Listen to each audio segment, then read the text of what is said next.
Bumaba ang naitalang trust rating ni Pangulong Ferdinand Marcos Jr. habang stable naman ang nakuhang rating ni Vice President Sara Duterte. Batay sa resulta ng 2026 second quarter survey ng Social Weather Stations o SWS, bumaba sa 34% ang nakuhang trust ratings ni PBBM habang nanatili naman sa 57% si BP Sara.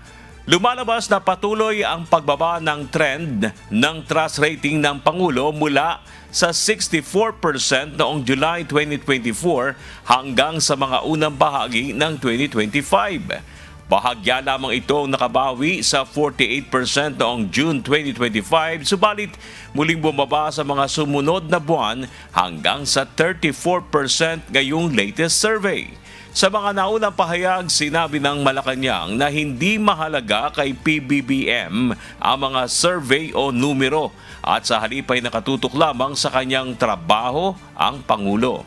Samantala nanatili naman sa 57% ang trust rating na nakuha ni BP Sara ngayong June 2026.